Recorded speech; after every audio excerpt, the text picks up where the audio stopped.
of education, early childhood, basic education, senior secondary, and tertiary.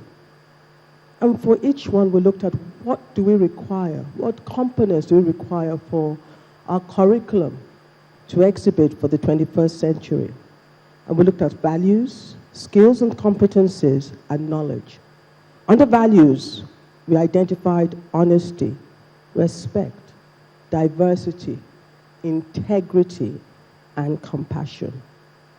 For skills and competencies for the 21st century, we identified age-level proficiency, literacy, numeracy, leadership, technology, financial understanding and capability, communication, creativity, critical thinking, and collaborative skills.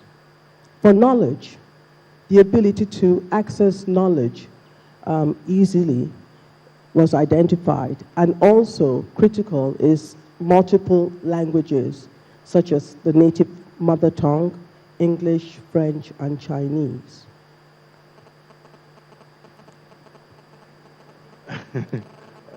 '21st century compliant. Well, we do know, Mr. Vice President, that it's trending globally because of the population of the Chinese, because of the economic development, and the rest of them. And so even now we know that parents already do this privately, but we thought that since this came out from some of the sessions that we had, that we should incorporate this in the recommendations. Ms. Otobo, please proceed. Curriculum development. Yes. And then under each one, we also identified initiatives that are required. The first is the awareness campaign on the importance value of ECCD.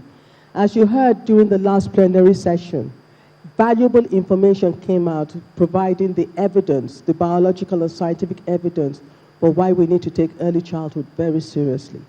And that awareness campaign is critical to ensuring that the policy for early childhood is actually implemented. Under that as well is to create a national feeding program, because a hungry child cannot learn. This again was identified as important. Many West African countries have successful national feeding programs, and many of our children actually go through a day in school without food. For second, Mr. Togo, yes. Would you like to, I think this is a very important point, Mr. Vice President, and it's one area in which the private sector is actually being called upon to align with schools, to adopt schools where these programs can actually be implemented in partnership. It is something that the private sector leadership at this summit felt very strongly about and expressed very strong willingness to actually partner with government to implement. Yes. Please. Thank you. And then under secondary, to institute more activity-based learning and mandatory internships in the curriculum. And for tertiary, public sector should conduct continuous research on jobs for the future in collaboration with private sector. This is another key initiative where public-private partnership, collaborative partnership is actually achievable. And it also ties in with trending and understanding what is emerging and evolving on the global level, and ensuring that at every point in time we are fully aligned. Establish continuous skills needs survey to ensure our education is fit for purpose. And then another very important initiative is curriculum, making the curriculum available and accessible online. We cannot overemphasize this. We have a situation right now where trying to get the Nigerian curriculum is like looking for a needle in a haystack. And I think it's time to do what is possible, and that is to make it available online. And once again, we look at transforming traditional testing methods to continuous real-time assessment of learning. And just to help you understand, the legend, the dark is for long-term, is a long-term initiative, and short-term is the light green. Thank you very much. We also believe, the last thing you didn't say, the opportunity for collaboration with the private sector. We believe that whether it's the early childhood initiative or the basic, secondary, and tertiary, there is tremendous opportunity for both the government, civil society, and the private sector to collaborate in bringing about the changes that we require in all of these sectors. The next slide is on a new generation of teachers. This is something that came out after almost every session. Everyone, the children have spoken about it, the adults have spoken about it, the private sector has spoken about it, the ministries have spoken about it. And so the question is, we asked in the course of the conversations, what is your vision of a new generation teacher? And these were the attributes that the participants identified. They believe that a new generation teacher should be very passionate about his or her job, should be emotionally intelligent, should be culturally sensitive, should be tech savvy, should be technically competent, should be a role model who is able to inculcate values in the kids or their students, should be a team player, should be an expert communicator, as well as a lifelong learner. This is the vision of the participants at this summit of a new generation teacher.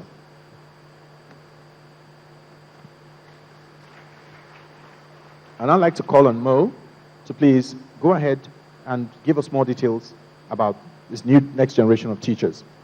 Thank you, Frank. One of the very important elements that came out of our discussions over the last 3 days of this summit was the importance of instituting general primary education as opposed to subject-specific expertise when we're training our teachers. At the primary level, what we require are generalist skills, and it is important that we factor that into our teacher development programs. In addition, it's also worthwhile to think in the long term about upgrading our colleges of education so that we can deliver world-class teacher training. And part of the discussion around that and some of the emerging spheres for partnership revolve around opportunities to actually provide private teacher training colleges and use this to supplement the efforts of the government. It's also very important to upgrade teacher training and expand the content to include some of the skills that our teachers need to be able to help students to move into the 21st century. Critical thinking, problem solving, and using technology in teaching and learning. We also talked about school-based teacher mentoring programs, and there are some excellent examples that are already in place across the country, which we can begin to think about replicating or scaling up. We thought that performance-based reward systems are things to think about deeply. We do not believe that teachers should be remunerated purely on the outcomes of their learners, but we do feel that there should be a measure of accountability at the level of the teacher. And so it is important to think about incentives for teachers to improve the level of effort that goes into teaching and look at how we can combine the outcomes of our learning systems in the performance systems. We also thought it is a good time to think about restructuring the Teachers Registration Council of Nigeria and to review the conditions of employment for our teachers, look at their wages, their career path, recruitment, and selection processes. And in addition, we thought that building professional learning communities also presents a fantastic opportunity for public and private sector collaboration, where we actually twin public and private schools. They can share learnings, they can share best practices, and they can share resources as well.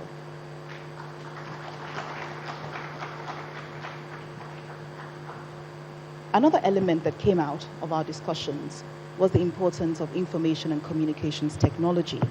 And we believe very strongly, coming out of the discussions of this summit, that ICT can help us to bridge critical gaps in our education system. The funding gap by making interventions more cost-effective, the knowledge gap, the accessibility gap, where we're able to reach more people who are not able to access physical learning spaces, the collaboration gap, where we're able to work with individuals and organizations across geographical regions, and obviously the competitiveness gap as well. And in this regard, we thought of a number of initiatives that would be useful to think about. All schools need to have access to the internet in 2014. This is the 21st century. It is important for us to prioritize these sorts of initiatives that help us to move from where we are into where we need to be and where we desire to be. We thought it was also important to facilitate the establishment of tertiary research networks, such that tertiary institutions are able to encourage and facilitate faculty collaboration through online communities of practice. In addition, we think that improving ICT infrastructure is imperative from the early childhood level up until tertiary institutions. Digital libraries are able to cut the cost of textbooks, and this is a critical area where private sector expertise and private sector support can be brought to bear. Another area where public and private sectors can begin to think about working together is increasing access to education through mobile and web platforms that are providing content and devices for learning.